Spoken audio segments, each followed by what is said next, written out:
السلام عليكم، انا عمرو ورجعت لكم بفيديو جديد. المره دي الفيديو النهارده في اسكندريه، وبما اني عملت اكل الشوارع في القاهره فعشان كده جيت اسكندريه. هنقضي يوم كامل نجرب اكل الشوارع بتاع اسكندريه، هنشوف اشهر الاكلات اللي موجوده في اسكندريه والحاجات اللي عليها ضجه من زمان جدا، ونجربهم بنفسنا ونشوف هل فعلا يستاهلوا الضجه دي ولا مجرد صيت وخلاص. بس قبل ما نبدا تشجيعا للمحتوى بتاعي، يا ريت تعمل لايك وسبسكرايب لو انت عاوز تشوفني تاني. انا جاي بطني فاضيه عشان عارف ان اليوم ده بيبقى طويل جدا، نقعد نتنطط من محل لمحل. فايه على الهادي بقى، انا جعان. هنبداها واحده واحده كده، نشوف اول مكان بقى. يلا بينا. ماشي، واول مكان انا جيت عنده هو البان سويسرا.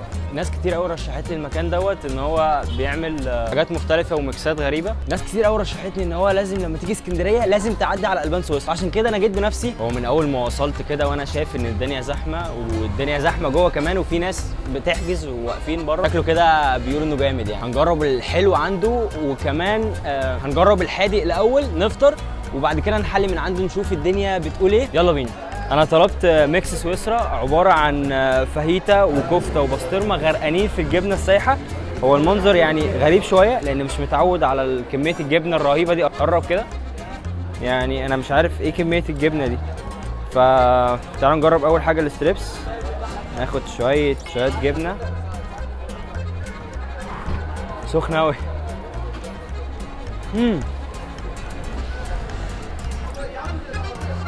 يا ستريبس عاديه جدا، بس الفكره ان طعم الجبنه بصراحه حلو. انا مش عارف نوع الجبنه، بس الجبنه مديها طعم كده لذيذ جدا. هو في كفته. لا الكفته صايعه، لا الكفته جامده جدا، فيها طعم التدخين كده. حته بسطرمه بقى مع حته كفته. لا رايق جدا، فكره مختلفه شويه. هي يعني المكونات عاديه جدا، بس الميكس ده عمل فكره جديده. نحلي بقى. خلصنا اكل وقلنا بقى ايه نحلي. قرب كده، قرب. عباره اول حاجه مكسرات وتحتها نوتيلا، وبعد كده حلاوه، وبعد كده كريمه، وتقريبا في رز بلبن في الموضوع.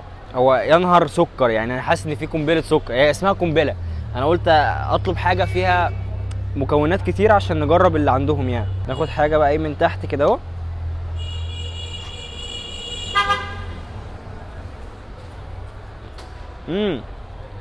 يخرب بيت السكر، ايه ده؟ معلقه كمان، ده في عسل كمان، عسل ابيض. هو بصراحه هي مسكره جدا، بس يعني انا مش عارف اخلصها لوحدي. هي كميتها مش كبيره، هي مش عاليه، بس مش عارف اخلصها لوحدي بجد. هي مسكره جدا وينهر سعرات. ده الكريمه لوحدها والقشطه دي اصلا بلوه سودا. تاني افتح تاني. خش. ايوه انا مش عارف اخلصها لوحدي اصلا. جه لحقنا اهو. ايه رايك؟ انت لحقت تدوق يا ابني؟ ايه رايك في السكر؟ جزعت؟ ها سكر كتير جدا. شكلها لوحده رهيب. انا جزعت زيك، ما كفايه. ما نشوف بقى ناس يكملوها معانا صحابنا. لا انت كده، دي معلقه مظلومه دي. احنا عاوزين لا عاوزين معلقه محترمه كده. مين اللي عملها؟ عشان نخلصها. ما من جوه مين اللي عملها ايه؟ مسكره جدا. ها دي مش زي القنبله اللي عندنا. القنبله بتبقى فاكهه ومش عارف ايه. مسكره قوي بس حلو. يلا بينا على المكان اللي بعده. وتاني مكان جيناله هو القلاع. هو جنب البان سويسرا، يعني جنبه بالظبط يعني. برضو ناس كتير قوي بترشحه. بيعمل فطير، بيستخدم لحمه بلدي مش لحمه مستورده وكده. فتعالوا نشوف الكلام بيقول ايه. هو محل صغير جدا، عليه ريفيوز كتير جدا، والناس كتير قوي بترشحه يعني. تعالوا نشوف الكلام بيقول ايه.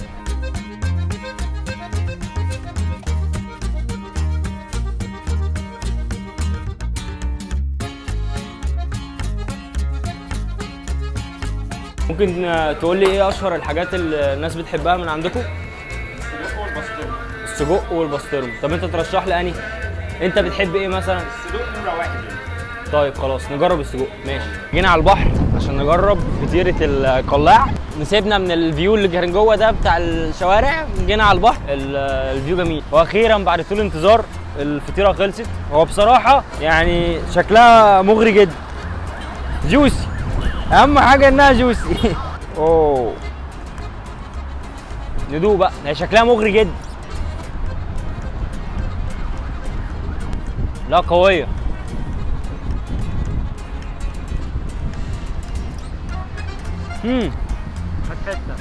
سخنه. كلت كتير فقلت اجيب الحجم الصغير، يعني هو بسم الله ما شاء الله متوصي بيا تقريبا عشان شافني بصور يعني، او ده ممكن يكون الحجم بتاعه الاساسي يعني. ان هو حاطط كميه يعني مش مخنصر وحاطط مثلا شويه كده في النص وخلاص. لا بصراحه تحفه جدا، الكميه بتاعتها كبيره على سعرها، فقيمه مقابل سعر يعني. قرب تعال خد.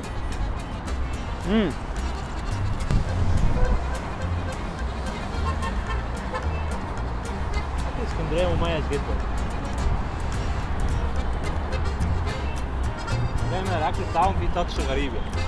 فيعني الفطيره بتاعته جميله جدا، يعني مش واخد ضجه على الفاضي بصراحه. تعالوا جربوه، حلو جدا والله.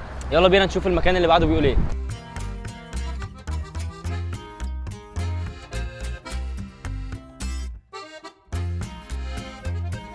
وبعد اللف ده كله قلت نريح شويه وبعد كده ايه عشان نعرف نكمل بس. فجيت عند برازيليان كوفي، هو كافيه قديم جدا ومشهور. تعالوا نشوف المكان عامل ازاي من جوه. بيقولوا ان هو هادي جدا وقهوته حلوه، فيلا بينا.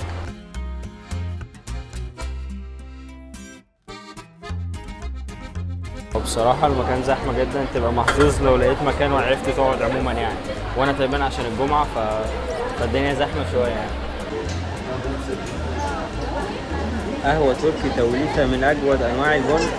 تعالوا نجرب دي يعني. أنا مش عارف أنا ليه الرغي ده كله يعني. القهوة جت ومن كتر ما كان طعمها حلو أنا نسيت أصورها أصلا. بجد القهوة بتاعتهم طلعت حلوة جدا بعيدا عن الرغي اللي هما كاتبينه ده، بس هي طعمها كان تحفة جدا. خلصتها وقعدت شوية ريحت وبعد كده نزلت على طول. أنا دلوقتي رايح عند كبدة الفلاح، يعني كل لما أقول يا كبدة يقول لي أنت ما جربتش كبدة الفلاح اللي في اسكندرية، فعندي فضول ان انا اجربها. اللي عليها ضجه جامده جدا، اللي هو ايه يا جدعان ده، يعني حاسس ان هي فعلا حوار من كتر الكلام اللي بيتقال عليها يعني. فعشان كده يلا بينا نتجه عند كبده الفلاح ونشوف الكبده عندهم عامله ازاي، وهل فعلا تستاهل الضجه اللي معمول عليها دي ولا لا. هو مبدئيا كده المكان زحمه جدا، يعني مش عارف انا ايه الزحمه دي كلها. وقفت في طابور كبير جدا على ما الاوردر طلع. انا مش عارف ايه الزحمه دي كلها، يا رب ما تبقى زحمه على الفاضي خلاص. يعني ايه الناس دي كلها بجد؟ الزحمه دي كلها او السندوتشات، يعني انا مش عارف ده عينات تقريبا. نعصر بس الليمونه اول حاجه. قرب كده، قرب. سندوتش صغير جدا، ده ليمونه ناشفه. بسم الله الرحمن الرحيم. كبده. كبده مش محتاجه يعني، بس والله لذيذه يعني. بس ليه الزحمه دي كلها يعني؟ الكبده عاديه جدا. بس والله حلو مش وحش يعني. والله تجربه مش وحشه يعني، لذيذ، بس هو اوفر ريتد جدا جدا يعني. يلا نشوف اللي بعده. خير ان الواحد يشم شويه هوا نضاف. نتمشى شويه وهركب الاتوبيس الدورين ده، نلف بقى على الكورنيش شويه، نفصل شويه وبعد كده نرجع للعك اللي احنا بنعمله ده تاني. انا مش عارف انا هحرق ازاي ده كله في الجيم. كام سعر يا ابني؟ كام سعر؟ 5000 وكام؟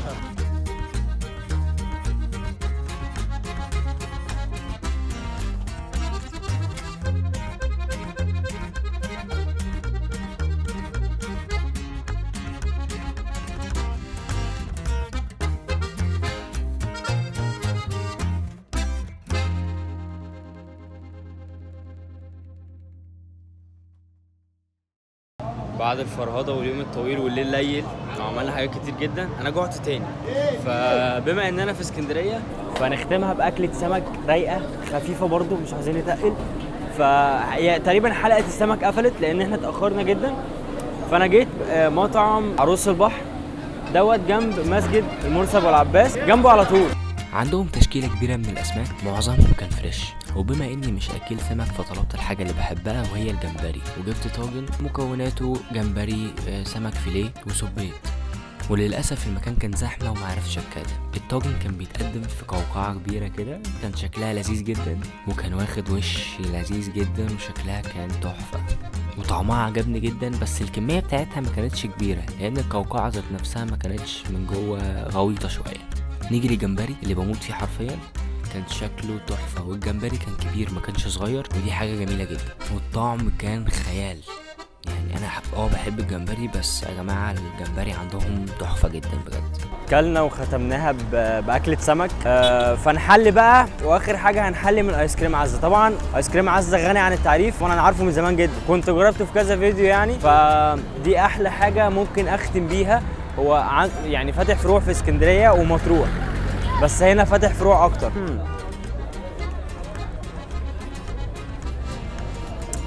انا عن نفسي ايس كريم عزه ده التوب. ده رايي انا الشخصي يعني. في ناس ممكن يقولوا ممكن تانية وبتاع. انا بموت في ايس كريم عزه من وانا صغير يعني. انت لازم لما تيجي اسكندريه او مطروح تجرب ايس كريم عزه. بس هو بصراحه هو يعني الفتره الاخيره تركيبته اختلفت شويه، هو زود السكر والحليب قل. هو كان بيعمل حليب بيور جدا، فهو قلل النسبه بتاعتها او عمل حاجه خاب شويه الفتره اللي فاتت. ده للامانه يعني. بس كده اعتقد كفايه. احنا لفينا مطاعم كتير النهارده. اكيد في اماكن انا ما رحتهاش، فانا هسيب لكم التعليقات بقى تقولوا لي لو في اماكن احلى من دي، وممكن اعمل جزء تاني واجي اسكندريه تاني، او اي مكان انتوا تقترحوه مثلا اقترحوا لي في التعليقات اروح فين واشهر المطاعم في المكان ده، وانا ان شاء الله هعملها. لو اسكندريه ممكن اعمل جزء تاني. اشوفكم في فيديو جاي قريب جدا. سلام.